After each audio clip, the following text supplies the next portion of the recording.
Un amigo trabajó como voluntario en un centro de ayuda social y me contó cómo personas que viven en la calle, como podéis imaginar, llevaban en algunos casos semanas, meses e incluso años sin darse una ducha caliente.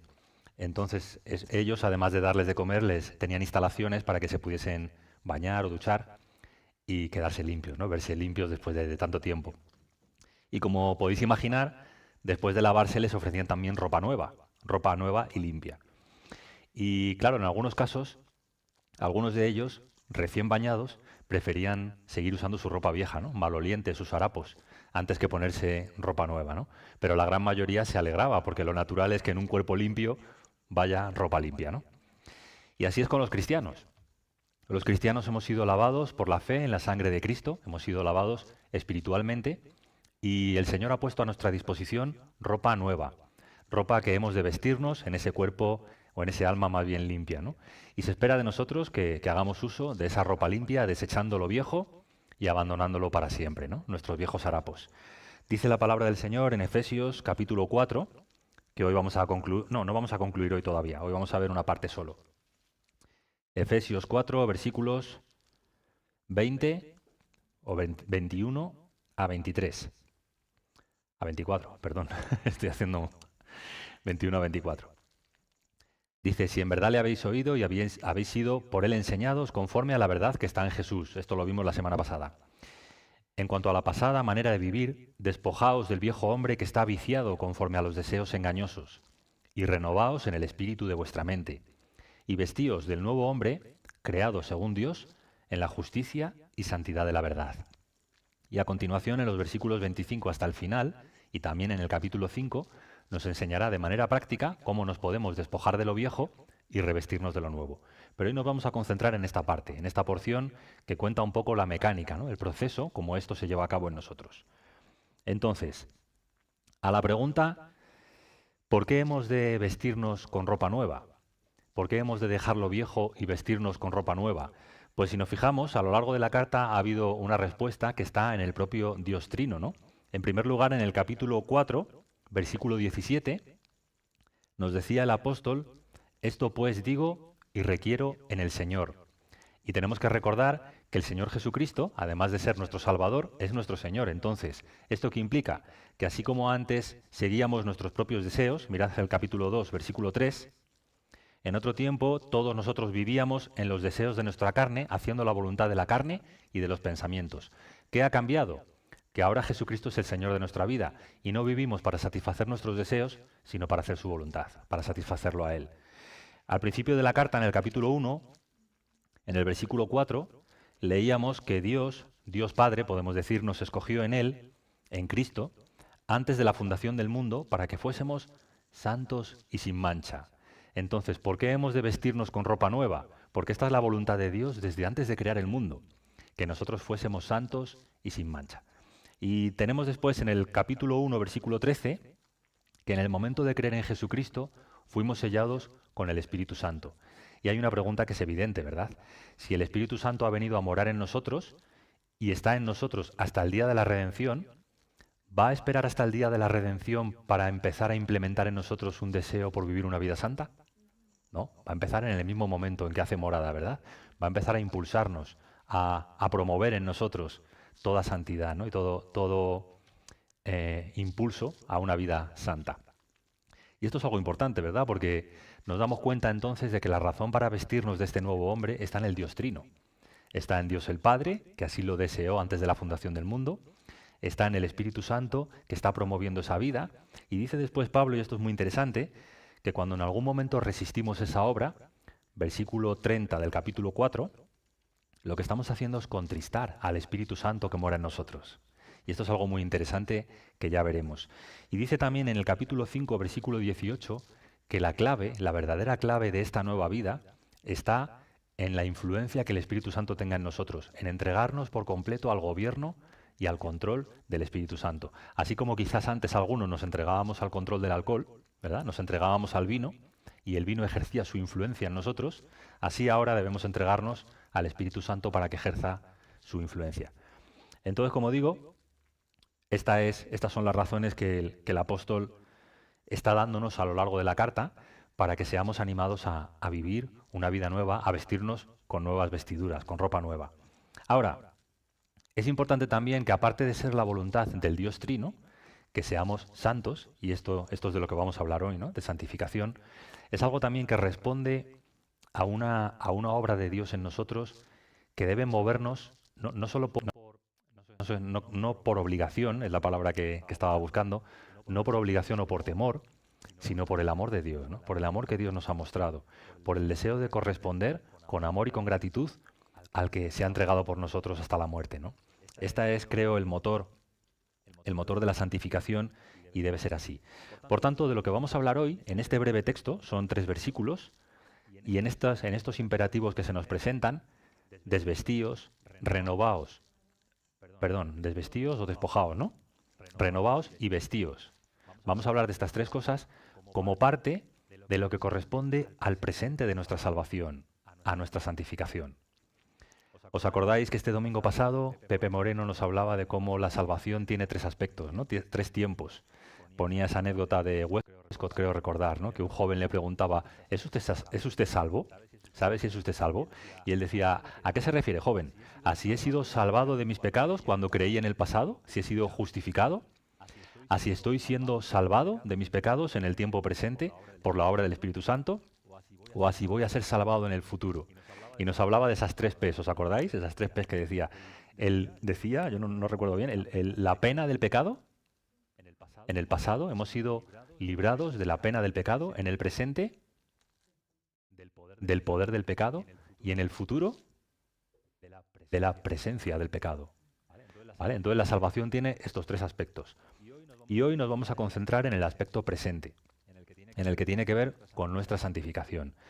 Y no sé si estaréis de acuerdo conmigo en que de los 3 aspectos de la salvación, y los 3 pueden presentar aspectos confusos, creo que el presente es el que más nos confunde a los cristianos, ¿no? Esto lo hace Dios, lo hago yo, lo hacemos entre los dos, es una realidad consumada, va a suceder, me oponga yo o no, colabore yo o no. Creo que esto nos presenta a todos muchas dudas y espero que algunas se despejen hoy y otras en días venideros. Vamos a pensar en esto. Ahora, quería comenzar con una lectura, con una breve lectura de un profesor, un pastor llamado Packer, que tiene un texto en su libro Andando en sintonía con el Espíritu, que me parece que es fundamental para entender la caricatura en la que algunos de nosotros hemos llegado a convertir la santificación en nuestra vida.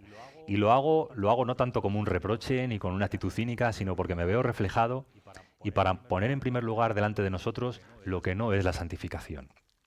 Dice Packer, algunos cristianos tienen tendencia a ser cada vez más legalistas, elaborando estrictas normas para sí mismos y para los demás, respecto a abstenerse de lo mediocre, imponiendo patrones de conducta rígida y restrictiva como baluarte contra la mundanalidad y atribuyendo gran importancia a esos tabúes creados por el hombre.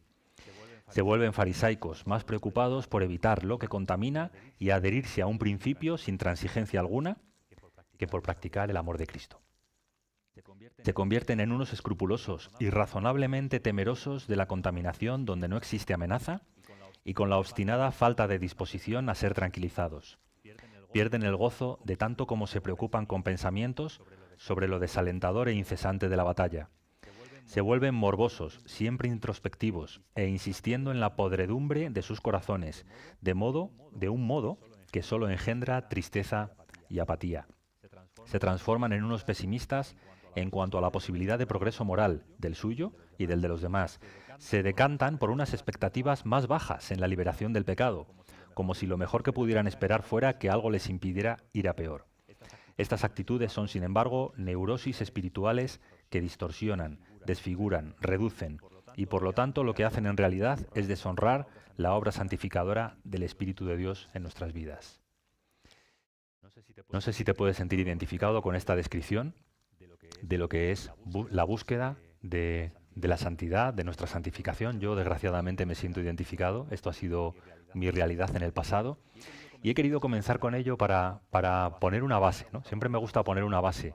Cuando vamos a hablar de un tema como este, de nuestra santificación en el presente, creo que es importante poner una base en cuanto al hecho de dónde viene todo esto, ¿no?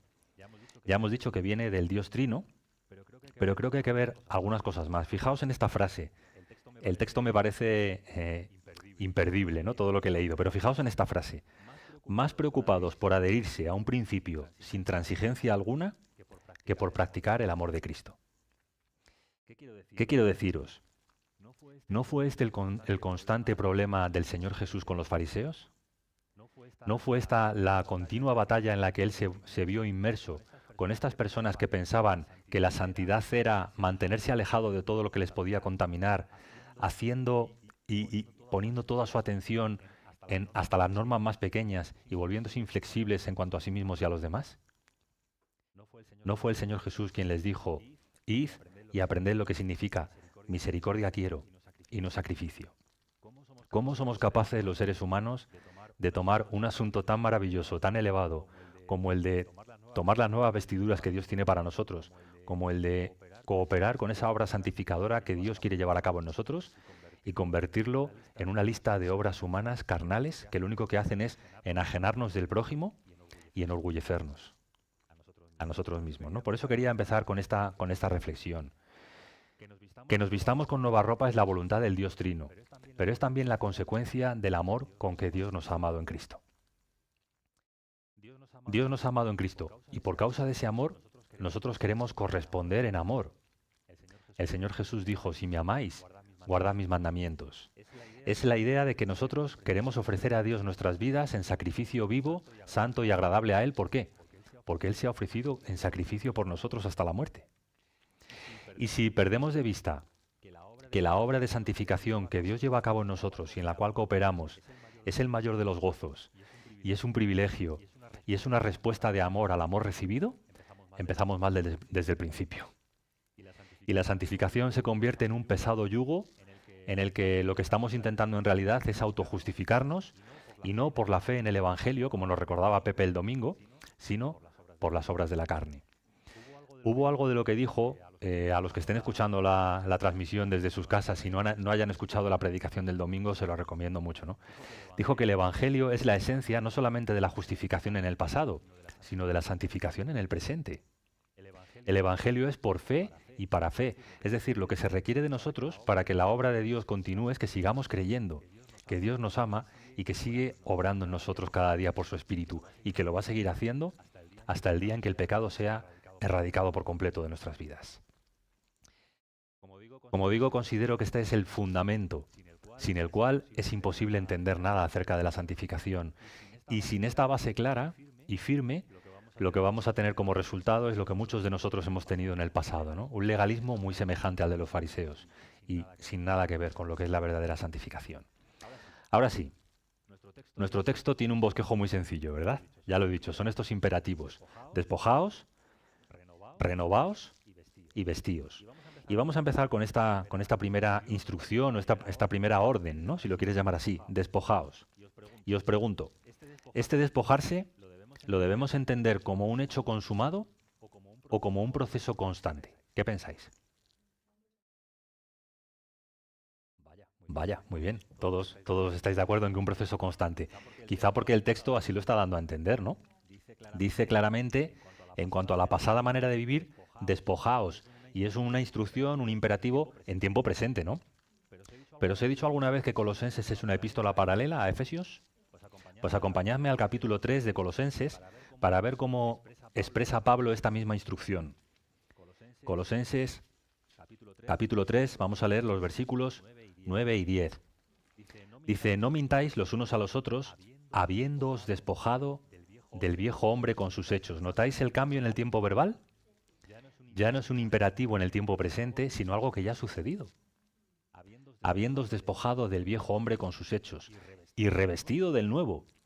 Y vemos otra vez cómo ese despojarse y ese revestirse se están enfocando como una realidad ya consumada. Entonces, ¿cómo podemos entender esto? ¿Cómo podemos ver que ambas cosas se dicen, ¿no? Que somos llamados a despojarnos como un proceso constante y que ya hemos sido despojados del viejo hombre, como dice Colosenses. ¿Cómo lo podemos entender?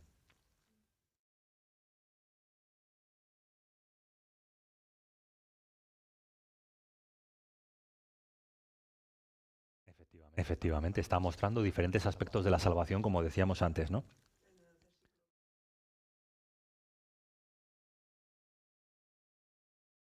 Exactamente, eso lo vamos a ver en un momento. Hoy tengo una cita de otro comentarista, he consultado a otro, que Hendrickson me perdone, se llama Homer Kent, y escribe sobre esto lo siguiente. Pablo, que escribió ambos pasajes, contemplaba la misma verdad desde dos perspectivas. En la conversión, todos los creyentes fuimos hechos nuevas criaturas en Cristo, y ya lo fuimos. Si alguno está en Cristo, nueva criatura es, no será, es. Y dice, y así fuimos revestidos del nuevo hombre. Así, sí, y así fuimos revestidos del nuevo hombre. Todas las cosas son hechas nuevas. No obstante, siempre existe la necesidad de que las realidades espirituales sean practicadas en el vivir diario. Es decir, que una cosa no exime la otra, ¿no? Lo que ya hemos sido declarados en el pasado tiene que verse en nuestra vida diaria. Y es una oportuna aclaración porque creo que la Biblia hace énfasis en las dos cosas. Por un lado dice, por un lado nos enseña que ya hemos muerto al pecado, que ya hemos sido crucificados juntamente con Cristo, Romanos 6, ¿os acordáis? Y por otro lado enseña que hemos de hacer morir lo terrenal en nosotros. Es decir, enseña la realidad de un progreso constante en el que estamos involucrados y la realidad de un hecho consumado que ya ha sucedido en el momento en que creímos. Ambas realidades se enseñan en la Escritura. Y como decía Ana también, es interesante que dice el versículo 12, vestíos pues como escogidos de Dios, santos y amados. Pues si ya hemos sido revestidos, ¿nos tenemos que vestir? Claro, es que las dos cosas son ciertas. Hemos sido revestidos y nos tenemos que vestir. Y si os fijáis, en un versículo anterior, en el 10, dice que estamos revestidos del nuevo, y fijaos en lo que viene a continuación, el cual, conforme a la imagen del que lo creó, se va renovando. ¿Veis las dos cosas juntas? Es decir, está la realidad consumada y está el progreso constante en el que tú y yo tenemos que participar. Nos tenemos que ir renovando. Y para mayor aclaración todavía, tenemos en el capítulo 3 el versículo 5. Haced pues morir lo terrenal en vosotros. En otras palabras, despojaos del viejo hombre que está viciado conforme a los deseos engañosos. Otra vez, como una realidad que sucede en un progreso constante. ¿Lo vemos? Dice William Hendrickson, en cierto sentido, ellos ya se habían despojado del viejo hombre y vestido del nuevo, esto es, en el momento de rendir sus corazones a Cristo. Pero la conversión básica debe ser seguida por la conversión diaria. Esto es algo interesante. Aun cuando el creyente ha sido hecho una nueva criatura o creación, siempre será pecador hasta el momento de su muerte. La vieja naturaleza no se echa tan fácilmente. Librarse de ella es tarea difícil y dolorosa. Equivale en realidad a una crucifixión. Un teólogo dijo que el viejo hombre, el hombre de pecado, con su pecado fue arrojado a lo profundo del mar, pero el desgraciado sabía nadar. Me hace gracia siempre esa frase, ¿no? Entonces hay que continuar con esa mortificación, aunque en un sentido ya está muerto y enterrado, ¿no? Ahora, ¿de qué hemos de despojarnos? Cuando se habla de desvestirnos, de despojarnos, ¿de qué hemos de despojarnos? ¿Mm? Sí, exactamente. Eso. Pero notad, eso es. Eso. Fijaos las palabras que emplea Pablo. Habla de deseos engañosos. Esto es algo interesante, ¿no? Engañosos porque no nos dejan ver lo que esconden en realidad. Se presentan como una copa de oro y contienen un veneno, ¿no? Se presentan como una promesa de felicidad y de gozo, de que nos van a hacer felices, de que es lo que realmente necesitamos en nuestra vida, y realmente lo que van a hacer es llenarnos de amargura y de dolor. No tienen una promesa fiable de bendición para nosotros, sino al contrario. Pero hay otro aspecto, son engañosos, pero son deseos. Es decir, tienen que ver con el corazón, no tienen que ver solamente con la mente. Tienen un poder o todavía ejercen una influencia en nuestro corazón. Y por eso es algo importante, creo, comprender esto. Voy a contaros a continuación algo y espero que entendáis el matiz que quiero aportar, ¿vale? Para que no penséis que es una crítica cínica de otros hermanos. Cuando era joven recibí un curso por medio de un manual de crecimiento que trataba de enseñarte pues, a aplicar estas cosas, ¿no? He estado pensando en ello esta semana y creo que lo que voy a decir lo digo delante del Señor con limpia conciencia, ¿no? Entonces, Este manual proponía cómo podemos crecer y debemos crecer en base a las tres instrucciones que aquí se presentan, ¿no? Tenemos que dejar lo viejo y tenemos que vestirnos de lo nuevo, como renovando nuestra mente, entendiendo cuál es la voluntad de Dios, ¿no? Y de esa manera, después de explicarte la mecánica o el procedimiento que iba a seguir el manual, te iba presentando en cada lección aquellas cosas de las que te tenías que despojar, ¿no? Por ejemplo, la ira. Vamos a ver posteriormente que la ira tiene peligro, ¿no? Es una cosa que nos puede llevar a una gran ruina. Entonces, ¿qué hacía? Pues te presentaba distintos pasajes en los que se habla de la ira y cómo la ira del hombre no obra la justicia de Dios y cómo la ira, detrás de la ira muchas veces lo que hay es una venganza, una incredulidad en el hecho de que Dios va a hacer justicia. Entonces, te presentaba una serie de elementos por medio de los cuales te llevaba a la convicción inequívoca de que la ira es un problema con el que tenemos que lidiar y que hay que tratar. ¿Y qué hacía después? Pues muy inteligentemente, siguiendo las instrucciones del pasaje, mostraba que no se trata de dejar la ira para quedarnos vacíos. Se trata de rechazar la ira para poner en su lugar lo que debería haber. ¿Qué debe haber en lugar de ira? Misericordia y perdón hacia los que nos ofenden. No el deseo de vengarnos, no el deseo de tomar venganza, sino la actitud misericordiosa y perdonadora que Cristo tuvo hacia nosotros. Fenomenal, de verdad. Y esto era algo que una vez que habías entendido, es decir, tu mente se había renovado con esta enseñanza, es algo que ya tenías que implementar en tu vida. Y entonces decía, bueno, medita en ello, ora, y si ves que la ira es un problema en tu vida, que levante la mano el que no tenga un problema con la ira aquí. Vale, estamos todos en la misma situación, ¿no? Vale. Una vez que veas que la ira es un problema en tu vida, que hay que tratar y que hay que solucionar, pide al Señor que te despoje de la ira, que te puedas desvestir de la ira y que puedas asumir esta otra serie de cualidades o de virtudes que sí que tienes que tener, ¿no? De vestirte de lo nuevo. Y entonces, y este es mi punto al que quiero llevaros ahora con todo esto, ¿no? Y entonces te decía al cabo de 2 semanas, ¿cómo vas con la ira? ¿Ves que ya es una cosa que ya no tiene tanta influencia en tu vida? Y claro, yo aquello me dejaba un poco perplejo, ¿no? ¿Qué os quiero decir? Vamos a ver.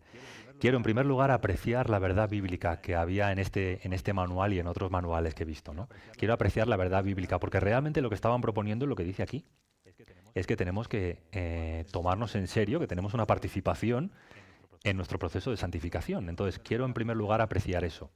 En segundo lugar, quiero decir que prefiero esta actitud, aunque voy a poner una crítica ahora, prefiero 1000 veces esta actitud a la parsimonia y a la pasividad de los que realmente decimos en nuestro corazón, como no hay nada que hacer, porque el pecado va a seguir en nosotros, decía Hendrickson, hasta el día de la muerte, entonces no vamos a hacer nada. Creo que eso es una actitud negligente y que si alguno de nosotros tiene en su corazón, yo el primero, debemos ser confrontados, ¿no?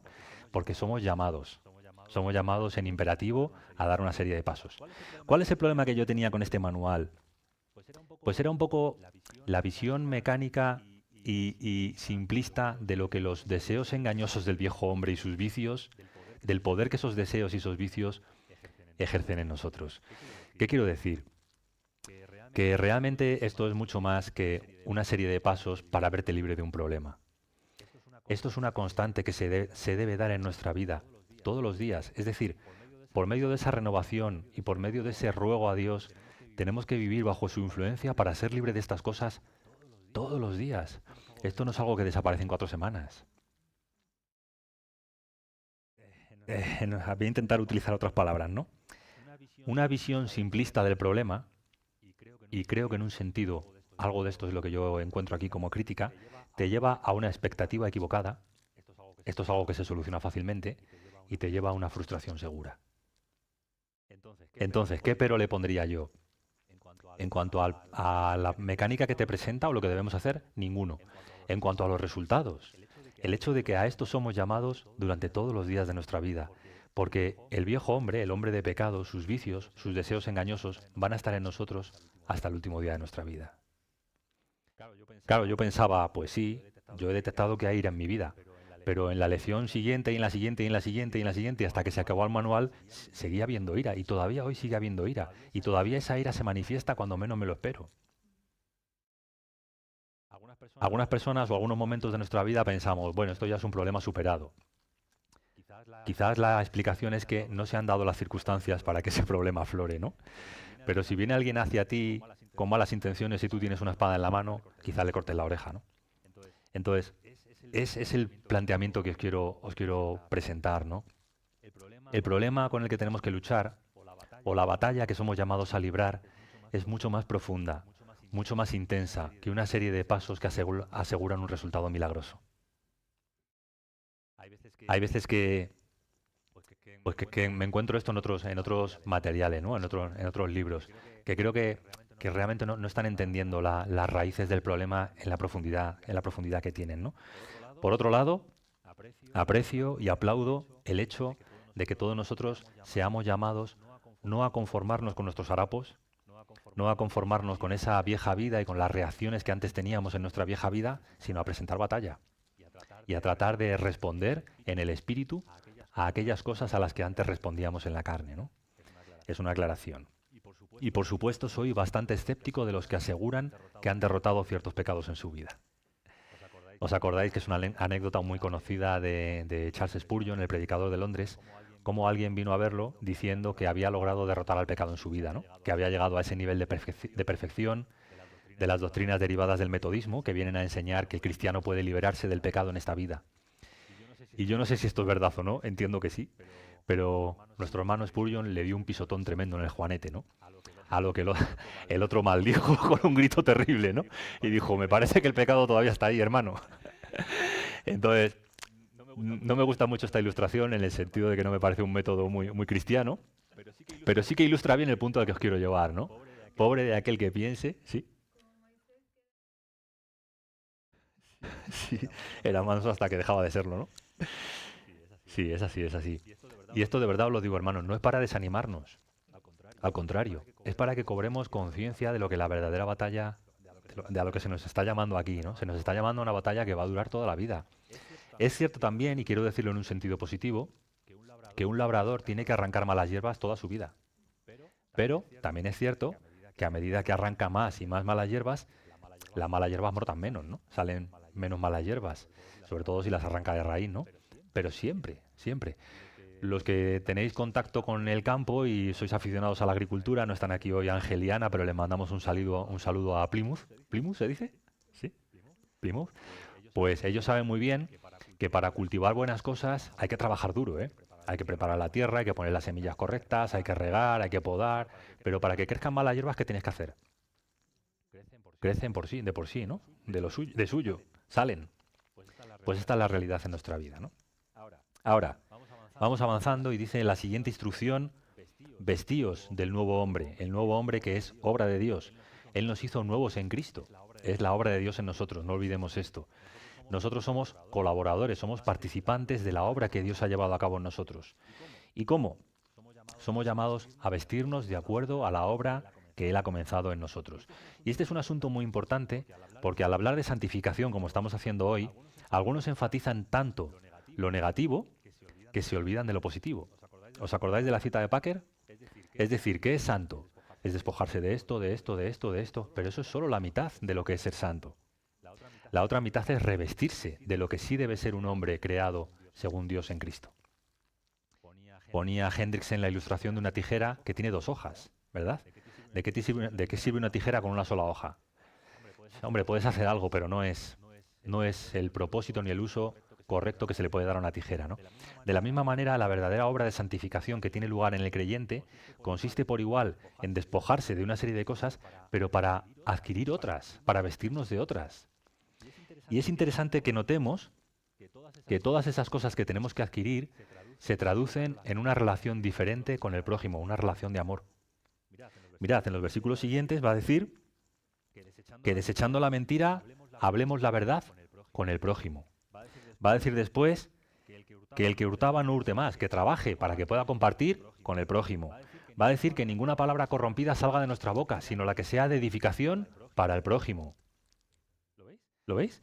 Dice después que no seamos amargados y que no gritemos y que no tengamos un mal carácter con aquellos que nos ofenden, entendemos, sino que seamos benignos, perdonadores con el prójimo.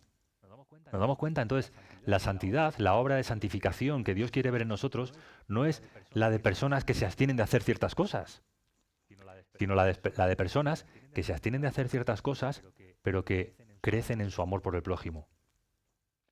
Esto me parece algo esencial, comprender esto. Cuando, ya lo hemos leído antes en el texto de Packer, ¿no? Cuando nuestro concepto de la santificación nos está encerrando en nosotros mismos y nos está haciendo cada vez más ajenos al prójimo, es que no vamos por buen camino. Es que no estamos entendiendo lo que Dios se propone hacer en nosotros. Claro que el Señor Jesús era santo y no se contaminó con el pecado del mundo. La luz vino a las tinieblas y las tinieblas no prevalecieron, no entraron en él. Claro que sí. Claro que nosotros somos pecadores y tenemos que tener cuidado, efectivamente. Pero no olvidemos que la santidad del Señor Jesucristo se presenta en el hecho de que Él viene a ofrecerse en sacrificio por pecadores. Él viene a amar y a amar hasta la muerte. Y si no vemos que la santidad tiene que ver con eso, no vemos en absoluto. La santidad tiene que ver con amar al prójimo. Y tiene que ver con amar a Dios en primer lugar. Y para mí esto es algo, en un sentido, que me pone el norte en mi vida, ¿no? Cuando trato de evaluar mi vida en ese sentido, siempre con la humillación que supone, ¿no? Evaluarte delante del Señor, me pregunto esto, ¿no? ¿Amo más a Dios? ¿Y ese amor a Dios se traduce en un mayor amor al prójimo? Antiguamente para mí el tema de la santificación era como una lista de disciplinas, ¿no? Leo mucho la Biblia, oro mucho, ayuno, doy los diezmos cabalmente, o las ofrendas, cumplo con mis deberes, voy al culto sin perderme uno. Tenía que ver con cosas, con disciplinas que para mí eran importantes en la vida. Y no estoy diciendo que nada de esto está mal. Lo que estoy diciendo es que si ese rigor con el que tratas de vivir la vida cristiana no se traduce en un mayor amor al prójimo, no estás dando en el blanco. Estás viviendo lo que se llama santidad monástica, ¿no? Y es algo que creo que siempre tenemos que recordar. Ahora, entonces, la pregunta o la meta del cristiano en su santificación la podemos entender mejor a la luz de las palabras de Cristo, ¿no? No se trata de escapar de este mundo. Se trata de viviendo en este mundo, vivir en este mundo procurando no contaminarse como el mundo se contamina, pero procurando también llevar el amor de Cristo a quienes lo necesitan, ¿no? Viviendo el amor, que nuestra fe sea una experiencia del amor de Dios a través de nosotros. Si no, estamos cerrando el blanco. Y dejo para el último lugar esta parte porque creo que es interesante verlo así. Algunas personas ven este proceso como un orden secuencial. Paso 1, desvestirse. Paso 2, renovarse. Paso 3, vestirse. ¿Vale? Pero yo no lo veo de esa manera. Yo creo que en el centro de estas tres instrucciones está esta, renovarse en el espíritu de nuestra mente. Es por la renovación del espíritu de nuestra mente, de lo más profundo de nuestro entendimiento, que nos damos cuenta de cuál es la buena voluntad de Dios y que nos damos cuenta de qué cosas tenemos que dejar y qué cosas tenemos que tomar. Para mí esta es la pieza central en la exposición de hoy, ¿no? La renovación en el espíritu de nuestra mente. Y por eso Pablo lo ha explicado anteriormente, o se ha tomado la molestia de explicar cómo viven los gentiles. ¿Os acordáis? Que lo vimos la semana pasada. Lo consideré en un caso aparte porque Pablo se tomó la molestia de decir, mirad, como en el pensamiento de los gentiles no está Dios, como ellos son ajenos a la vida de Dios por la ignorancia que en ellos hay, por la dureza de su corazón, etcétera, por eso viven como viven, porque Dios no está en sus pensamientos, porque Dios no está en el centro de su vida, en el centro de su mirada, por eso viven como viven. Y os acordáis de que hablábamos del mundo pagano en general, ¿no? No hablábamos de cada pagano en particular o de cada escéptico, ¿no? Entonces, ¿qué está haciendo ahora Pablo? Está estableciendo un contraste.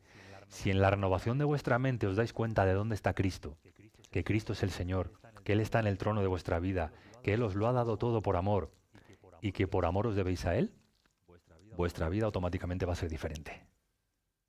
¿Lo vemos? Ese es el contraste que creo que Pablo quiere poner delante de sus lectores, ¿no? Tal cual sean nuestros pensamientos, será nuestra conducta. Si Dios no está en nuestros pensamientos, esto se reflejará en nuestra conducta. Pero si Él está en nuestra mente, si Él está en nuestro pensamiento, si nuestra mente está siendo renovada con la idea de que Dios está ahí y de que Él quiere para nosotros cosas nuevas, esto va a afectar a nuestra vida. Ahora vamos a mirar un momento el capítulo de Romanos 12 tan conocido, en el que se nos explica otra vez cómo tenemos que hacer esto.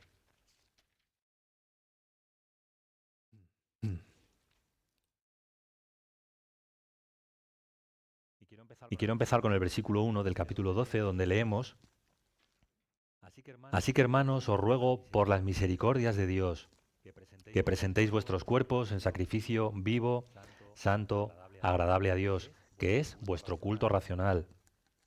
No os conforméis a este siglo o mundo, sino transformaos por medio de la renovación de vuestro entendimiento, para que comprobéis cuál sea la buena voluntad de Dios, agradable y perfecta. ¿Qué quiero destacar aquí? Bueno, en primer lugar, ¿cuál es la razón por la que, de nuevo, vivimos vidas diferentes los cristianos? ¿Por qué el cristiano quiere vestirse de otra manera? ¿Por qué quiere vivir de otra manera? Por las misericordias de Dios. ¿Lo veis? Es por las misericordias de Dios, porque Él se ha dado en sacrificio por nosotros, porque Él se ha entregado a la muerte para salvarnos del pecado, que nosotros deberíamos ofrecernos como sacrificio vivo, santo y agradable a Él. Y ese es el fundamento. Ese es el fundamento de la verdadera santidad.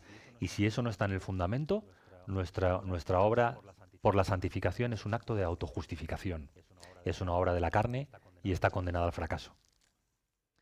En otras palabras, si nuestro deseo de corresponder a Dios no es sobre la confianza de que hemos sido amados y seremos amados para siempre, y que hemos sido adoptados como hijos, lo que estamos haciendo es cometer el mismo error de los Gálatas. Habiendo comenzado por la fe, seguimos por la carne.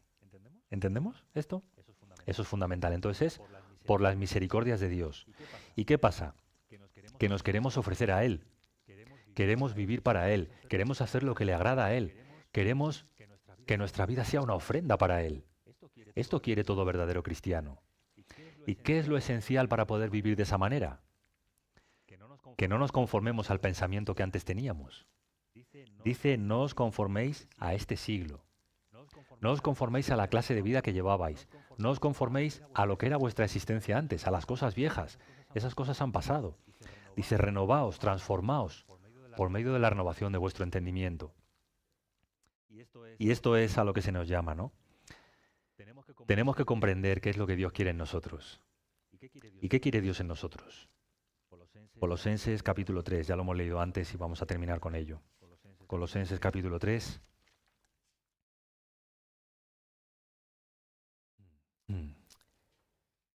Lo que Dios quiere es que seamos revestidos del nuevo hombre. Hay que decir que la expresión hombre incluye a las mujeres, a las hermanas, de la nueva criatura, de la nueva creación, ¿vale? Porque si lo tomas esto literalmente es como, bueno, esto, ¿cómo se va a vestir una mujer de hombre? Bueno, que lo haga si quieres, ese no es el tema, ¿no?